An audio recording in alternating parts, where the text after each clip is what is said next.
I think we're live. Oh, here we go. So, welcome. I am broadcasting live from inside our treehouse. And the minute I hit broadcast, the frogs out in the pond started going, and the chainsaw from my neighbor. So, I'm just laughing. I'm also test driving Facebook Live from my video from the laptop, and so this is more of a test now. Now I'm just going to declare this a test, unless those frogs be quiet. Allison, if you're watching, can you go out and scare the frogs to be quiet? I want to know if you can hear me okay. Facebook on my laptop has a different interface right now, so I don't know that I can see the comments. Everything's broadcasting well, but I don't know. Oh, there it is. What's up, Reed? Hi, Brian. Yeah, can everyone hear me okay? Yes, a frog is in my voice, Carrie. Friggin' frogs. So, you know what? Let's just do the live. Sorry about the glare. Let's just get rid of that. Here's what I want to talk about today. I just did a little Instagram live because I wanted to sneak up on the frogs with everybody, and I quieted the frogs for a second. Then the chainsaw started, and then I came in here and then hit the button, and the frogs started. But I think this is perfect because it's modeling like you can't control shit. If any of you have started figuring this out, and with everyone self-isolating and just so much going on, and my heart goes out to all the parents and the parents of the four-legged critters and the two-legged ones, for all of the patience you must be needing to summon, as if you already weren't summoning enough patience when life was normal. And also, I want to just say thank you and send a lot of love out to all the healthcare workers and first responders and all the people out on the front lines of things. I was just thinking a lot about that this morning on my morning walk, and it had me thinking that I wanted to talk about difficult conversations and the pressure of not speaking up these days when you have things you have to talk about, and the pressure or the legitimate situation of speaking up and then not being able to get a lot of distance from each other to process new information and have your feelings.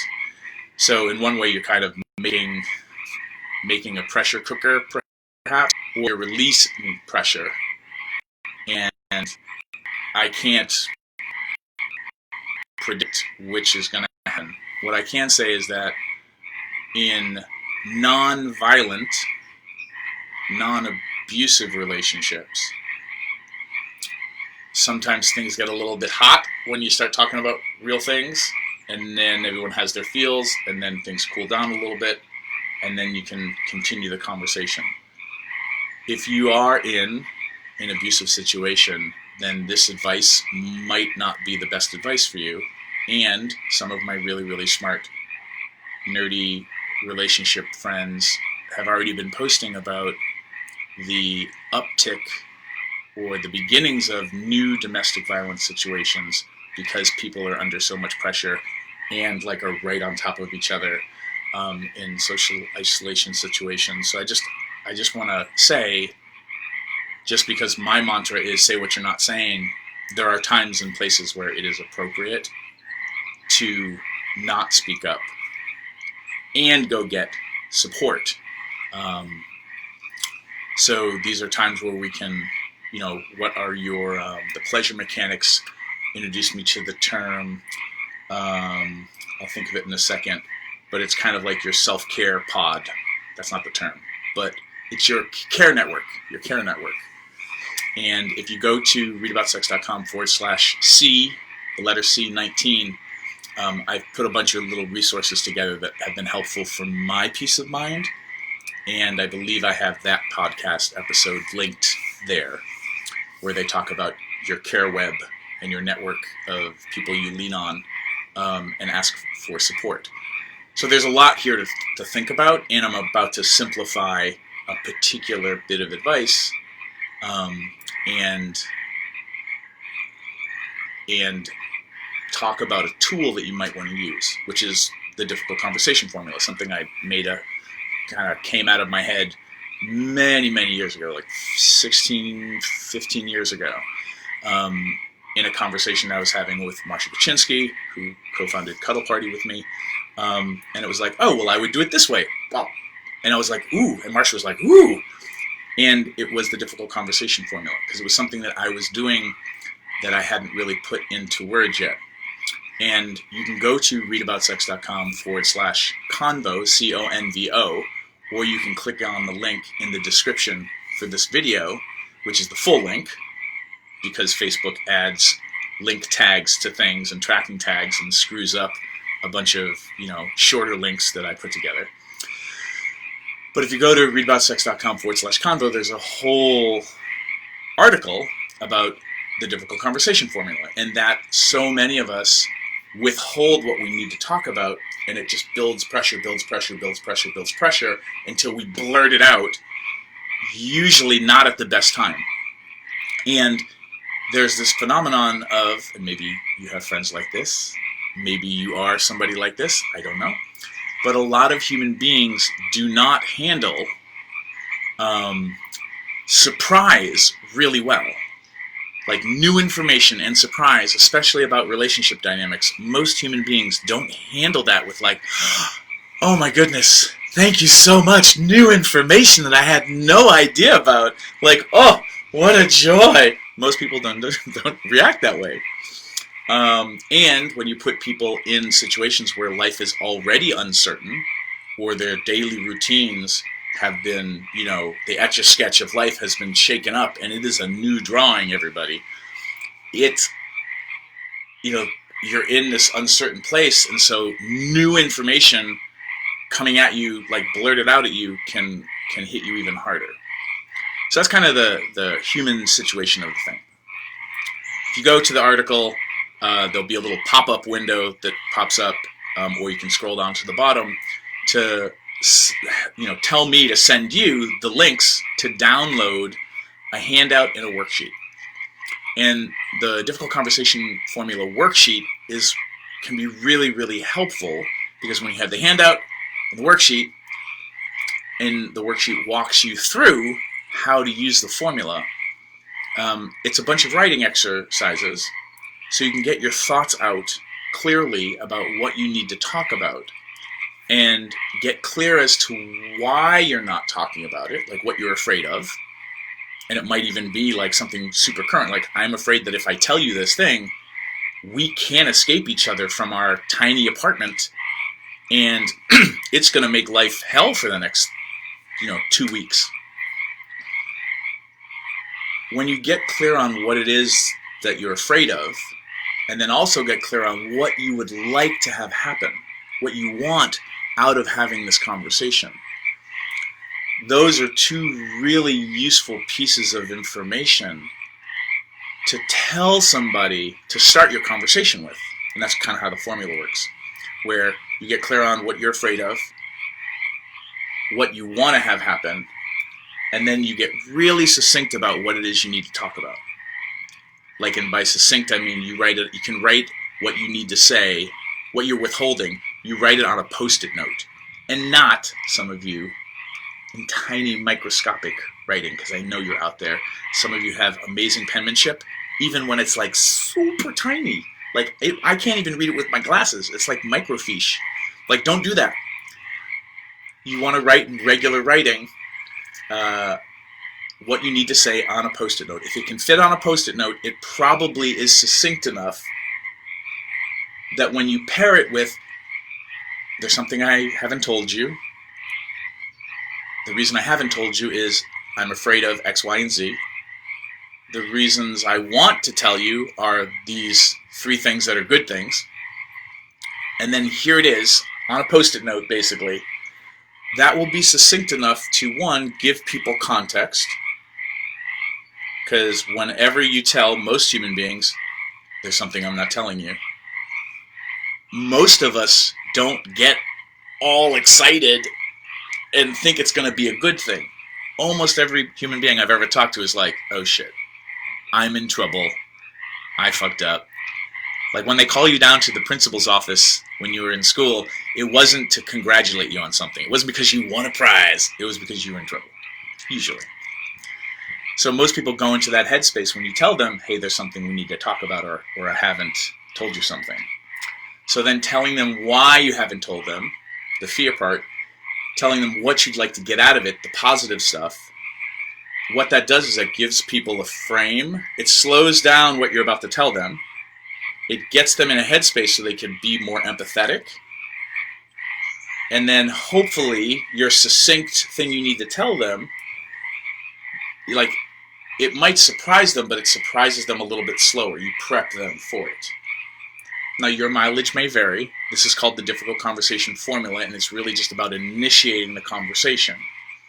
There's a little bit more protocol around, like, is this a good time for us to talk? Do you have a moment? And if, it's like you just don't, like, run into a room and be like, here's why I'm not telling you something. Here's what I want. Here it is. Like, you gotta, like, ask your way into it. And then at the end, as you'll see when you go to the article and on the handouts and stuff, like, you ask, like, is there anything you would like to say in response? And you just kind of leave it there to then see what's next and give people room to be surprised. Empathize with people. Like, a lot of people are going through a lot of things right now. So new information might really, like, not be what they want right now. But these are the times of adulting. These are the times of adulting. So if you think that's appropriate, like, you might want to check out this formula. If you want to practice it, with your roommates or your loved ones, what I would recommend, have everybody, either read the article or download the handout and print out the handout and the worksheets. Invite everybody to be like, hey, I'm trying this new tool. It might save our asses if we're going to be here for a while. And be like, let's all do the worksheet, but let's pick difficult conversations that we can have with people virtually, people who are far away. And pick, like, a small thing you want to talk about with that other person, but practice as a family, practice as a home unit, this conversation, and then do the worksheet together, and then role play having the conversations. So it's like, so you want to have this difficult conversation with your best friend from college. Cool. I will pretend to be your best friend from college, and now you practice the conversation on me. And you can role play with each other for conversations you may or may not actually want to have virtually, over video, things like that, over the phone. And that way you can practice the conversation formula together as a unit of people who are in close quarters, and you're basically prepping each other to have context for, all right, so there might be difficult conversations that we need to have over the next several days or several weeks. So that is my little tidbit for you, and I hope that it serves you all well. Thank you for the comments, by the way. And, like, I hope that approach, like, just trying it out and practicing with each other, and you can practice it virtually too with people, as a means of staying virtually connected, although we are socially isolated. You can do this on a Zoom call if you want, like, if you have Zoom. And that kind of makes me think, like, maybe we should do a little difficult conversation formula Zoom call. Ooh, I like that. Oh, maybe we'll do that next week. And then we can all practice and do breakout rooms and things like that. Ooh, I like this. Okay, good. So if you want to be a part of that call, definitely go to readaboutsex.com/convo. Definitely sign up for the worksheets, because then I can email blast everybody the scheduling for the Zoom call. That's my little tidbit for today. And for those of you who are workshop leaders and educators and teachers, for those of you who are having to reconfigure your life and your businesses because you're being a good, human being and self-isolating and whatnot, I want to talk about something else. I'm just going to kind of add it on to this video. So, if you want to nerd out on businessy things, great. And if not, then share this video with other people if you want. And the link for the businessy stuff is up in there as well. And I also put I put the COVID-19 resources. I put the Difficult Conversation stuff in the description, or wherever the description shows up for you. I also put the link to my accountability blog. So if you want to nerd out on restorative justice-based community accountability things, you might want to click on that. Just letting you all know that's heavy stuff. Maybe it's not what you want to be reading these days, but I want you to know about those things. So if you are in the business world and you're trying to figure out, I'm going to take my workshops and I'm going to teach them virtually, or I need to start creating online courses, check out the link. I'm doing a free training right now for creating online courses. And for me as a nerd, that's really fun because it's meta. I'm creating an online course about creating online courses to help people create online courses.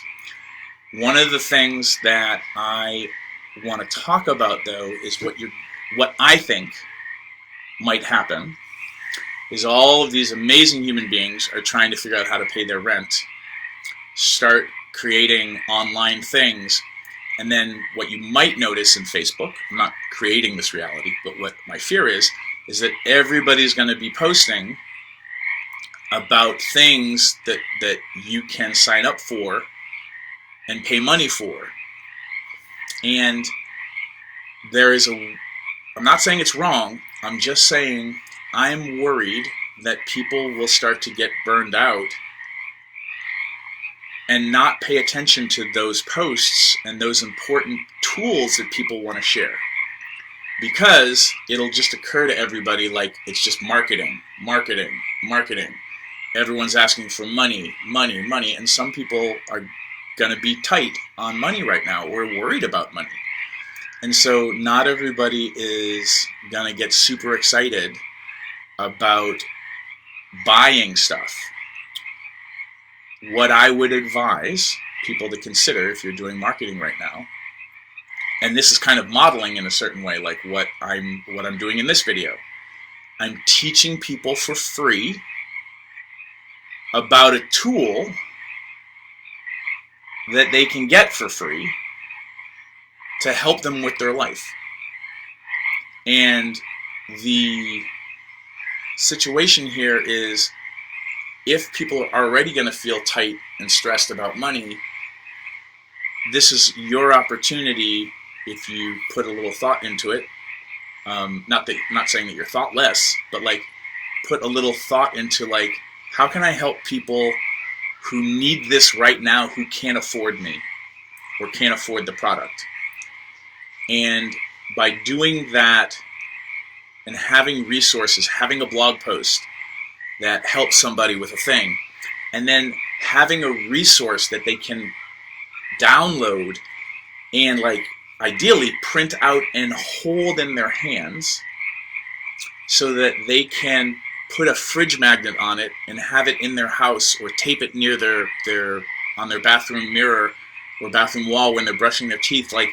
Can you create tools that somebody can bring from virtual into three-dimensional and then have in their homes to remind them about the tool so that they can start to use it, so that they can be thinking about it the whole time? I think what will help more people is if we as educators create these resources and give people the structures to be able to get them and get those tools. And then we just do what we do best, which is just teach. And then what you do is you invite them, like after you've already helped them with the tool, to be like, listen, if you need more support, if you want to go deeper in this tool, or any of my tools, like, come hire me. Like, here, I invite you to check out these courses. I invite you to hire me for coaching. Because now we can do all these things virtually. I can help people one-on-one or, as a couple. And then, the people who have the funds can hire me. And you can figure out if you want to do, pay what you can afford, or like however you have things structured. But what you're doing is you're helping people for free so that they also get a chance to know you and your work, and then figure out if they resonate with you. And then you invite them to check out the other stuff, right? Like, this is, like, because there's so many things that are happening in people's homes right now and in their brains that they probably haven't had to deal with before, right? Somebody's virtually reconnecting with a bunch of people that they haven't talked to in a while, and maybe one of them is their ex-girlfriend from high school, and now all of a sudden there's all this jealousy happening at home because you're talking to your ex-girlfriend or your ex-boyfriend, and I'm really glad that they live back in the town where you grew up, and they can tell you what's going on with your hometown and who's sick and who's not, and how it's going. But like, I'm feeling jealous, so now this couple is struggling with jealousy in a way that they haven't had, and they can't escape from each other. And then I can be like, hey, check out readaboutsex.com/jealousy, and drop, go get the jealousy map, and then if that is helpful for you, go get the course, and maybe you and your partner go do the course for the next couple of days. Like, you as educators, whatever your jam is, there's an opportunity for you to create things that will help people, whether they hire you or not. And it will also be the opportunity for them to get to know your work. I'm not saying it's wrong to post, hey, I have a Zoom webinar on Tuesday and it's $20, or pay what you can afford. I'm not saying any of that's wrong. It's not. I'm just worried that everybody's going to get inundated with so many requests to pay an educator, that they're going to start shutting down. So my advice, for what it's worth, create resources for free. Create resources with support, like little videos, tutorials. I call that a mini course. And then invite them into either free trainings or paid trainings. So to meta this, I'm doing a free video, hopefully helping people, helping them ground, getting tools so they don't panic. And then I'm inviting them to go get those resources. That can be just a freemium gift with a little video tutorial like I have right here. And then I can invite them into more things. Some of those can be free, some of those can be paid.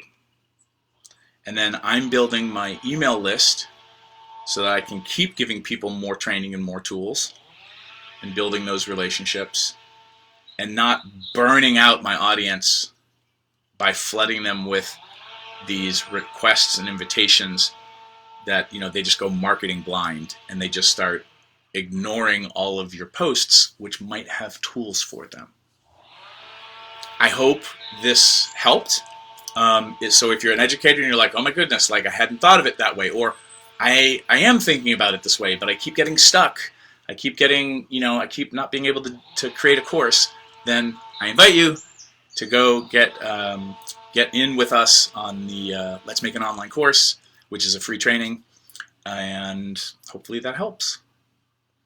Last but not least, you creating all these things and putting them out into the world and getting to help people, because so many of you are healers and helpers, like, it gives you something productive and proactive to do. It gets you to step into your calling. Finally, the frogs are quiet. Finally. But it gets you to step into your calling and being able to take action rather than feeling completely powerless. So I hope wherever you are, that you're taking effective baby steps towards something that brings you more into your calling, and that you feel more grounded, and that you feel like you have more ways to navigate life and make it less stressful for yourself, which is, like most teachers, that's all we want, is we want you to be better and have it better. So thank you for the comments. I'll read them more in a minute. Let me know if you have questions. Check out the links. Share this video with your communities. I hope it helps, and I'm just going to keep trying to help, because it's helping me not spin out in my head too. So I hope you're all well. I hope your friends and loved ones are well, and I know that there are people in my community who are struggling with other people getting sick. But wash your hands and take care of yourselves and do the right thing, and make sure that you are sharing information that hopefully isn't inciting more panic for folks. So, science, medically accurate things, please, and be kind to each other. Be kind. I'll see you later. Thanks.